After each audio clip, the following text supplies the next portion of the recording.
Mother Arsimi, and you're welcome to another segment of Street Chat on Wellness Palo. So today on the streets, we'll be talking about sexual abuse and the role of parents in their child's sexual life. So join me on the streets as we go on. What would you say to someone that's been sexually abused, especially a guy?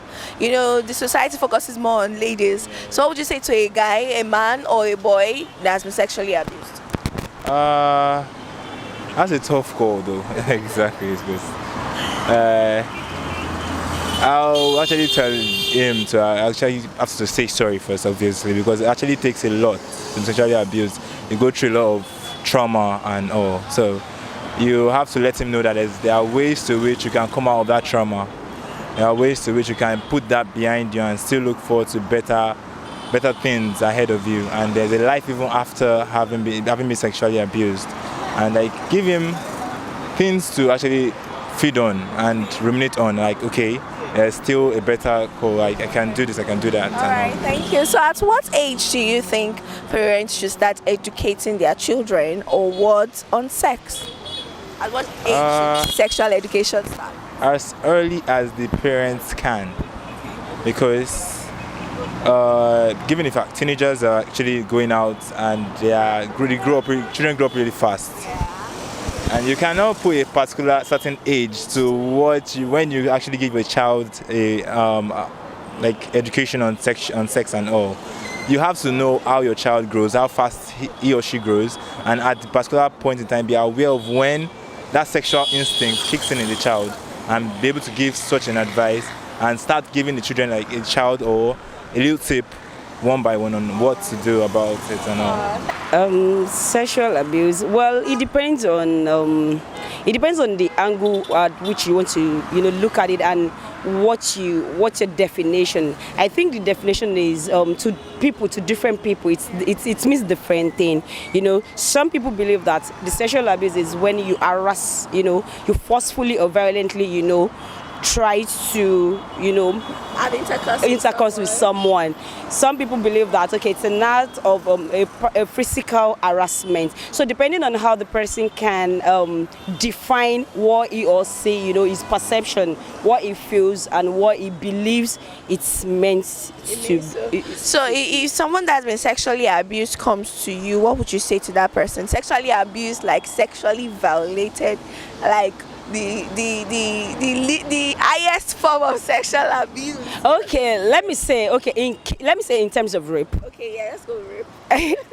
Okay, because even when the issue of sexual abuse, most of that we have cases of rape, and they were like, okay, once you have a case of rape, it's so complicated that even in the court of law, people have not been able to, it's so much complicated that they will say, okay, you have to validate the situation beyond a reasonable doubt. Okay, that immediately when you have a rape case, you have to rush to the hospital for a test for them to validate, okay, there is a transmission of semen and all, and so many things. So if it's a sexual abuse, like, okay, for me, I would say that if someone abused me sexually, it means that the person forcefully, try to have an intercourse with it without my consent. That is, I'm not agreeing. Probably we're just talking, we're just gisting, and all of a sudden you're trying to, forcefully, just press me down and all that. So for me, that I would take it as sexual abuse. So what would you do in that case? You go to court of law.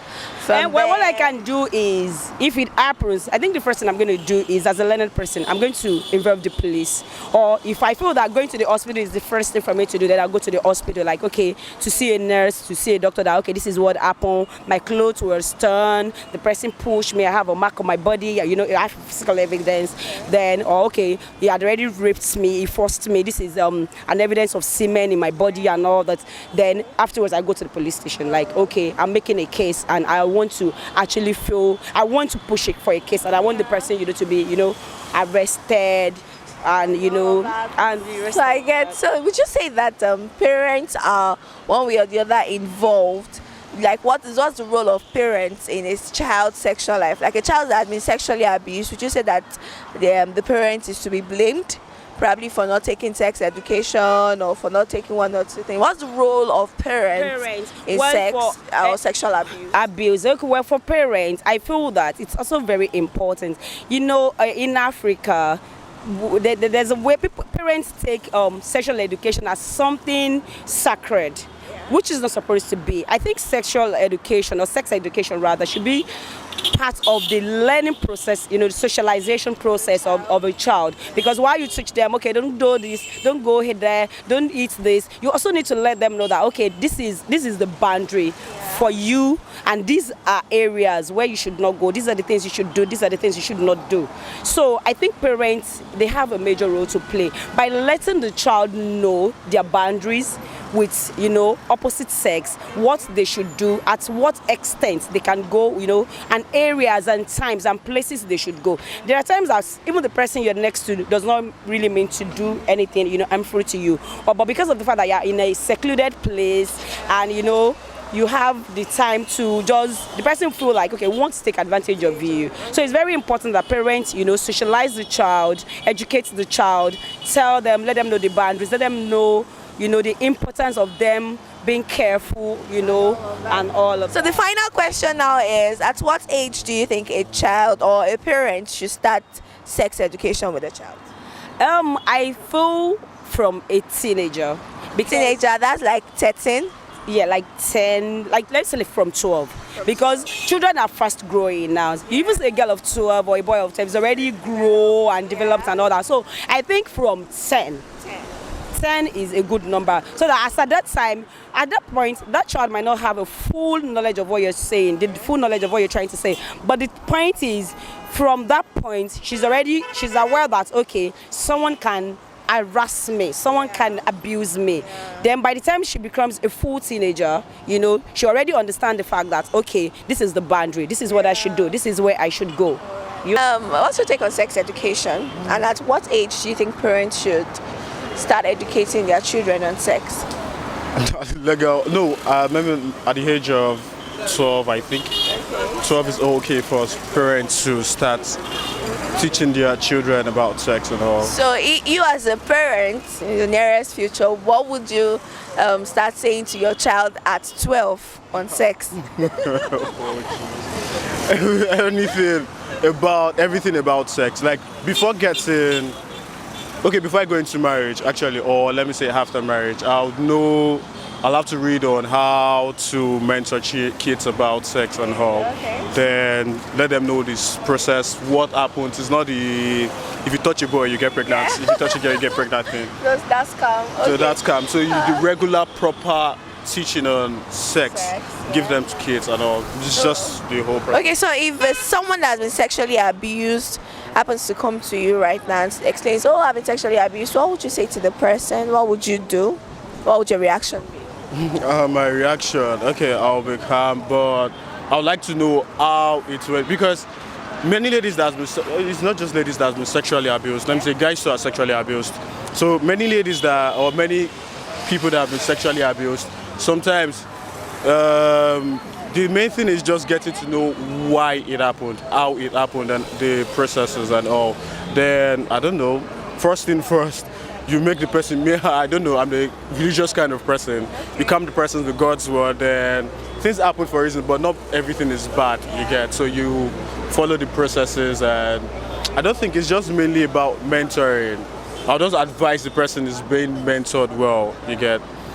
Nothing much. Nothing much? Nothing much. Okay, so what is sexual abuse to you, very quickly? What's sexual abuse? Sexual abuse is basically using your better power over a lady or a man in the wrong way sexually. Okay, so you said something on a lady or a man, so you feel like a guy can get sexually abused? Yeah, sure.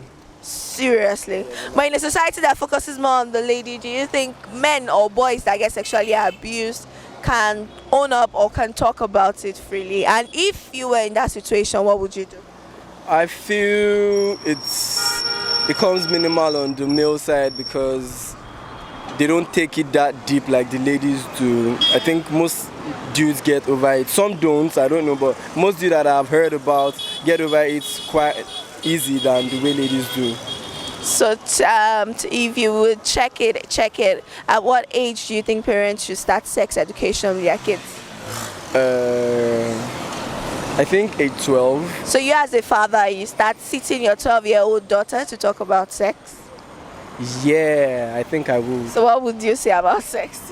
I think I should have a daughter before I start doing all of that. Interesting. I should have a daughter before doing that. But you feel at age 12 is fine enough for a Yeah, child? for them to like understand how it works and what they should not drive about, because they are not always around your kids, so these things they have in their head they can like work with. If people had other things on them, they work with what they get. That's just how life works, I guess. So what do you think is the role of parents in a child's sexual life? Now, let me put it in this way. What do you think is the role of parents in a child's sexual life? Probably when they get married, or even before they get married, or children that go around, teenagers that go around having sex and all of that. What do you think is the role of a parent in those sexual activities?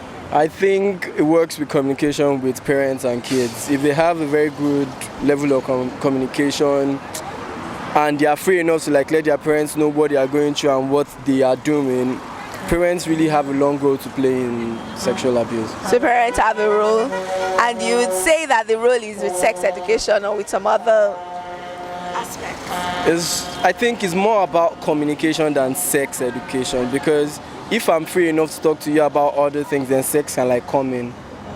Yeah, that's what I think. So the relationship between parents and kids is what makes the world go around. All right, so thank you for joining us today, Dinotu. Bye. Okay, Ma, so if your child walks up to you and says, Mommy, I've been sexually abused, what would you say? Of course, I'll ask him or her, how did he go, how did it happen? At first I ask him where is the place that it happened first. Okay, so you feel like you have a relationship with your child that much for him or her to walk up to you to say, okay, this is what happened and this is how it happened? Of course. So at what age should sex education be taught to a child? For both sex, I think from 9 is okay, or 8. So from age 9 or 8, you start telling your children about sex. This is what it is. The usual, if you touch a boy, you get pregnant. Kind of. No, not like that. Not really. I'll be telling them. At least I'll be telling them. This. I'll just tell them what is really there. Not that I'll just be telling them that if a girl touch you or a man touch you, get pregnant or something like that. I won't tell you that. I will just tell them what's really on. What's the meaning of sex? All those kind of things. At least I'll bring them up all those kind of things. So at what age do you think a person or an individual should have sex? For me, 18. When you're 18, you're a teenager. So from 18. But I don't really advise a young lady to have sex before marriage. For marriage, why would you say that? Is sex bad? It's not like sex is really bad, but biblically, it's not allowed. So you'd advise every person out there, you can start having sex from 18, but biblically it is not allowed. All right, so thank you very much, Ma, for joining us.